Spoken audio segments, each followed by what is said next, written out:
안녕하세요. 유수연입니다. 자, 여러분들 LC 많이 어려워졌다라고 얘기하는데 뭐를 어디를 어떻게 공부를 하고 있길래 어려워졌다는 건지 우리가 자 그런 얘기를 좀 해보도록 할게요. 여러분들이 흔히 이제 LC는 많이 듣다 보면 점수가 오른다라고 생각하시는데 그건 큰 착각이죠. 자, 많이 듣다 보면 대충 무슨 얘기는 나진 않은데 답만 안 나와요. 자, 그래서 우리가 LC에 대해서 얘기를 좀 해보도록 할게요. 무조건 많이 듣는 건 도움이 되지 않는다. 그럼 뭘 들어야 되느냐?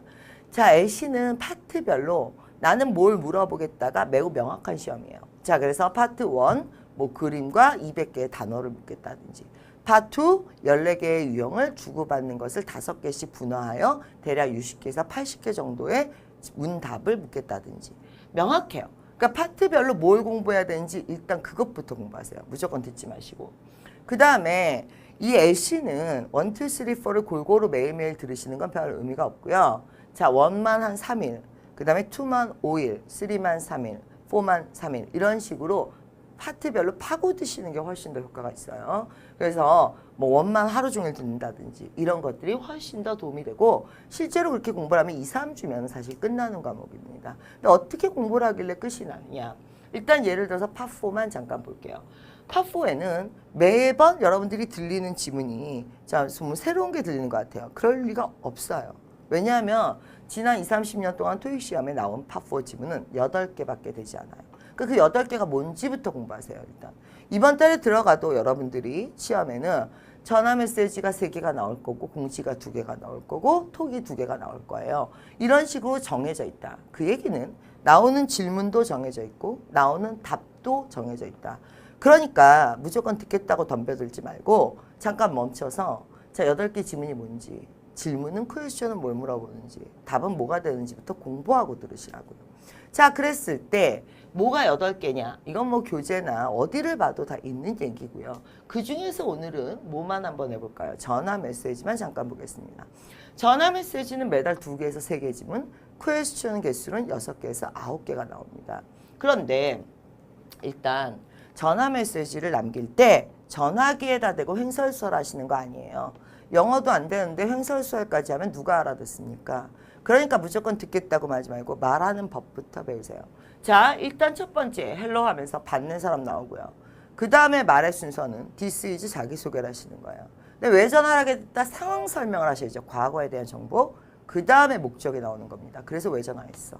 그리고 나면 세부 정보, 미래 일정 이렇게 나오고요. 그 다음에 요구사항 그리고 연락처 이 순서대로 전화 메시지를 남기는 거예요. 전화 메시지를 남길 줄 알아야 들을 줄도 압니다. 자, 그러면 상대방의 말이 예측이 되죠. 얘가 몇 번째 줄에서 무슨 말을 했겠구나. 왜? 이건 무언의 약속이에요. 그러니까 이거 신경 안 쓰고 횡설수설 떠드는 파4는 없어요. 자, 이 얘기는 질문의 순서도 정해져 있다는 겁니다. 그러니까 질문이 해당 질문이 뭐가 나오는지 한번 보죠. 자, 업종. 업종 어디에 나옵니까? 처음 2줄에 나오죠. 그 다음에 2줄에 뭐가 나오겠습니까? 왜 사과하느냐. 그러니까 상황과 목적. 상황 설명, 어떤 일이 있었다, 전화하게 된 목적. 그 다음에 뭐가 나옵니까? 미래 일정과 요구사항, will 이렇게 나오죠. 그러니까 문제도 지멋대로 나오는 게 아니거든요. 정확하게 나오는 지문의 형태에 맞춰서 나오고 있어요. 그거를 뒤죽박죽 뭉개서 듣는 건 본인들이에요. 시험은 뭉개지지 않았어요. 그러니까 이걸 정신 똑바로 차리시고 자 순서대로 차분히 들으시면 되는데 예를 들면 지금 질문도요. 정확하게 물어본 대로 나온다고요. 그러니까 자 업종이 뭐예요? 보시면 받는 사람 자기소개 저기에 있을 거고요. 왜 사과해요? 과거 정보 목적에 있을 것이고요. 그 다음에 will, 미래, 자 하단부에 있겠죠. 그러면 답의 위치가 이미 정해져 있다고요. 자 처음 2줄에 업종 나오죠. 그렇죠? 그 다음에 뭐가 나옵니까? 사과하는 이유, 그 다음 2줄에 나오죠. 그 다음에 미래 일정, 하단부에 나오죠. 이런 식으로 말의 순서가 정해져 있다. 그럼 이거 불변이에요? 네, 불변이에요. 그런데 얘가 시험에 난이도는 올려야 될 거 아니야. 그죠? 그러니까 어떻게 올리는지 한번 보겠습니다. 일단 업종을 물어보면 나의 업종, 너의 업종 다 튀어나와요. 그러니까 I를 들어야 되느냐, U를 들어야 되느냐. 이런 게 까다로워지죠. 그래서 스피커의 직업이냐, 리스너의 직업이냐, 콜러의 직업이냐 이런 식으로 대명사를 요즘은 잘 들으셔야 돼요. 예를 들면 키워드 월요일에 뭐예요? 월요일을 들었어. 이미 끝났어요. 왜? 먼저 답이 나오고 월요일이 나와요. 예전에는 월요일이 나오면 그 다음 단어가 답이었는데 자 요즘은 키워드 앞에 답이 먼저 나온다. 이런 것들이 트렌드다. 예를 들어서 패러프라이징이 많이 되죠. 패러프라이징도 법칙이 있습니다. 아무렇게나 되는 거 아니에요. 그러니까 들은 내용 구체적이에요. 답은 포괄적이에요. 예를 들은 내용은 예를 들어서 어떤 게 있다고 칩시다. 어카운턴트 이렇게 있어요. 그런데 답은 뭐예요? 인플로이스요. 그러니까 회계사도 직원이죠. 이런 식으로 이 패러프라이징에도 법칙이 있다. 그래서 일단 요거를 좀 멈춰서 동영상을 보시면 차분히 보시면 전화 메시지를 남기는 순서 그리고 그에 관련된 질문의 위치 그리고 답의 위치 이런 것들을 다 역추적할 수 있죠. 그게 머릿속에 맵이 있는 사람은 들을 때 훨씬 더 편하게 듣죠. 자, 그래서 이번에 여러분들이 LC를 만약에 준비하신다면 무조건 듣는 것보다는 파트별로 뭐가 어떻게 나온다를 전략적으로 세우고 그리고 그 다음에 고득점 트렌드에 맞춰서 함정을 주의하면서 마무리를 하시면 될 것 같습니다. 자, 오늘 짧은 강의니까요. 이 정도까지만 하도록 하고 본 강의에서 또 보도록 하죠. 수고하셨습니다. 그러니까 문제도 지멋대로 나오는 게 아니거든요. 정확하게 나오는 지문의 형태에 맞춰서 나오고 있어요. 그거를 뒤죽박죽 뭉개서 듣는 건 본인들이에요. 시험은 뭉개지지 않았어요. 그러니까 이걸 정신 똑바로 차리시고 자 순서대로 차분히 들으시면 되는데 예를 들면 지금 질문도요. 정확하게 물어본 대로 나온다고요. 그러니까 자 업종이 뭐예요? 보시면 받는 사람 자기소개 저기에 있을 거고요. 왜 사과해요? 과거 정보 목적에 있을 것이고요. 그 다음에 will, 미래, 자 하단부에 있겠죠. 그러면 답의 위치가 이미 정해져 있다고요. 자 처음 두 줄에 업종 나오죠. 그렇죠? 그 다음에 뭐가 나옵니까? 사과하는 이유, 그 다음 두 줄에 나오죠. 그 다음에 미래 일정, 하단부에 나오죠. 이런 식으로 말의 순서가 정해져 있다. 그럼 이거 불변이에요? 네, 불변이에요. 근데 얘가 시험에 난이도는 올려야 될 거 아니야. 그죠? 그러니까 어떻게 올리는지 한번 보겠습니다. 일단 this is 자기소개를 하시는 거예요. 근데 왜 전화를 하게 됐다? 상황 설명을 하셔야죠. 과거에 대한 정보. 그 다음에 목적이 나오는 겁니다. 그래서 왜 전화했어. 그리고 나면 세부 정보, 미래 일정 이렇게 나오고요. 그 다음에 요구사항 그리고 연락처 이 순서대로 전화 메시지를 남기는 거예요. 전화 메시지를 남길 줄 알아야 들을 줄도 압니다. 자 그러면 상대방의 말이 예측이 되죠. 얘가 몇 번째 줄에서 무슨 말을 했겠구나. 왜? 이건 무언의 약속이에요. 그러니까 이거 신경 안 쓰고 횡설수설 떠드는 팟폰 없어요. 자, 이 얘기는 질문의 순서도 정해져 있다는 겁니다. 그러니까 해당 질문이 뭐가 나오는지 한번 보죠. 자, 업종 어디에 나옵니까? 처음 두 줄에 나오죠. 그 다음에 두 줄에 뭐가 나오겠습니까? 왜 사과하느냐. 그러니까 상황과 목적, 상황 설명, 어떤 일이 있었다, 전화하게 된 목적.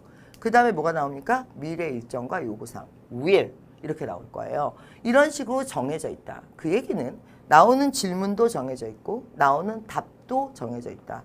그러니까 무조건 듣겠다고 덤벼들지 말고 잠깐 멈춰서 자 8개 질문이 뭔지 질문은 퀘스천은 뭘 물어보는지 답은 뭐가 되는지부터 공부하고 들으시라고요. 자 그랬을 때 뭐가 8개냐 이건 뭐 교재나 어디를 봐도 다 있는 얘기고요. 그 중에서 오늘은 뭐만 한번 해볼까요? 전화 메시지만 잠깐 보겠습니다. 전화 메시지는 매달 2개에서 3개지만 퀘스천 개수는 6개에서 9개가 나옵니다. 그런데 일단 전화 메시지를 남길 때 전화기에다 대고 횡설수설 하시는 거 아니에요. 영어도 안 되는데 횡설수설까지 하면 누가 알아듣습니까? 그러니까 무조건 듣겠다고 말하지 말고 말하는 법부터 배우세요. 자, 일단 첫 번째 헬로 하면서 받는 사람 나오고요. 그 다음에 말의 순서는 해야 되는지 일단 그것부터 공부하세요. 무조건 듣지 마시고. 그 다음에 이 LC는 1, 2, 3, 4를 골고루 매일매일 들으시는 건 별 의미가 없고요. 자, 1만 한 3일, 그 다음에 2만 5일, 3만 3일, 4만 3일 이런 식으로 파트별로 파고드시는 게 훨씬 더 효과가 있어요.